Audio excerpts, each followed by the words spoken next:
Chairman and CEO ng Sterling Paper Group of Companies, si Henry Limbon Leong. Sa loob ng 6 na dekada, namayagpag ng husto ang kanyang Sterling products at nakilala ito sa buong Pilipinas. Marami pang kumpanyang naitatag si Henry. Pero isa sa pinakabago at pinaka-espesyal sa kanya ang pagpasok niya sa larangan ng agrikultura.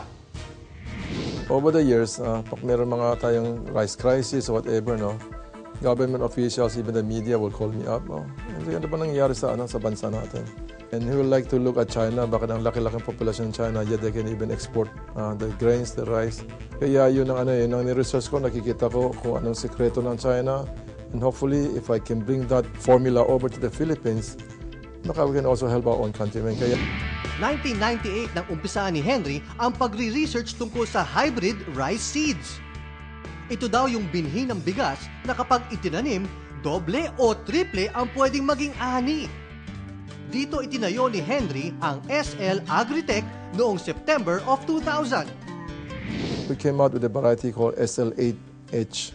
Yung variety na yan is so adaptable in so many countries. Hindi lang dito sa Pilipinas, ngunit sa buong Southeast Asia. From 2003 to 2004 is full support naman to, kaya we're able to increase ang hectares natin from 0 to 200,000 hectares. Pero ano nga ba ang kaibahan ng hybrid rice sa tradisyonal at nakasanayan ng inbred variety? Ang kagandahan ng SL8 hybrid sa inbred, mas marami ang butil bawat uhay ang hybrid SL8 kaysa inbred. Maabot na hanggang 400 na butil sa bawat uhay.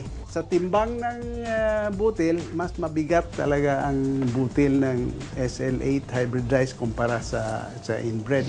Kalat na din sa bansa ang mga nagtatanim ng SL8 hybrid rice at masaya sila sa kinahinatnan ng mga ani.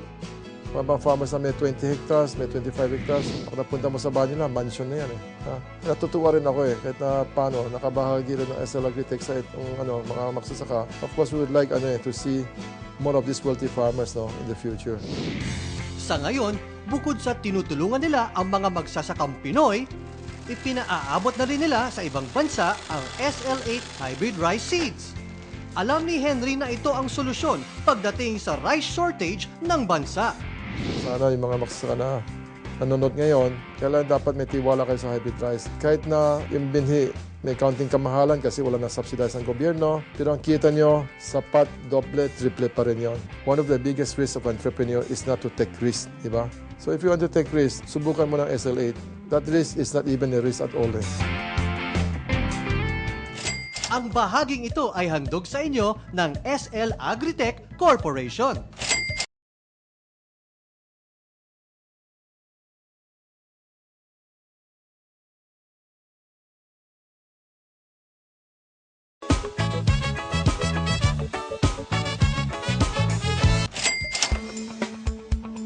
Saganang ani ang hangad ng bawat magsasaka. At dito sa Nueva Ecija, ilan sa mga magsasaka tulad ni Severino Payumo ang hindi nakala na magiging triple ang kanyang ani nang subukan niya magtanim ng SL8 hybrid rice seeds. Sa hybrid kasi, kami dating inbreed ang aming mga itinatanim. Nakita namin na talagang ano man ang gawin naming pag-aalaga, talagang hanggang doon na lang yung inanim, mga 130, 120 siya. Pero nang makita namin yung hybrid sa ibang lugar nga, na talagang nakikita mo, napakalakas, tinesting namin. Sa katunayan, si Mang Severino ang nagtala ng pinakamataas na ani noong tag-init ng 2009. Mahigit sa 345 na kaban ng palay ang naani sa tulong ng hybrid rice seeds. Siyempre ako noong mga panahon na nakita ko pa lang yung aking palay na nasa bukid pa, hindi pa ginagapas. Kaya halos talagang masayang-masaya sapagkat nakita ko na talagang kaibang-kaiba.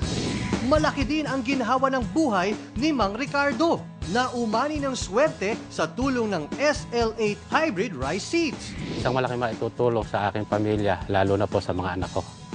Dahil ang mga anak ko po ay nakisipag-aral noong mga panahon na yon at sila po ay nasa kolehiyo, yung iba po ay nasa high school.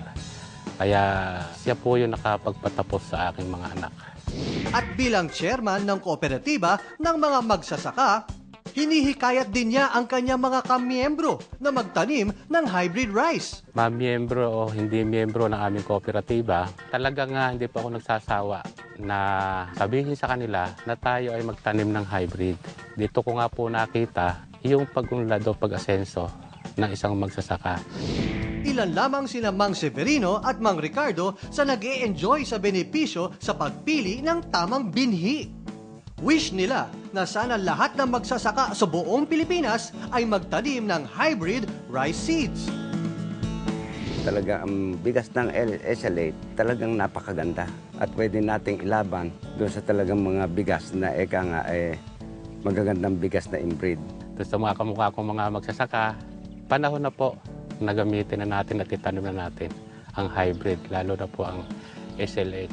Upang sa ganun ay makita na po natin at malaan na natin na ang ani pala ng 1 hektarya, ganun karami. Ang bahaging ito ay handog sa inyo ng SL Agritech Corporation.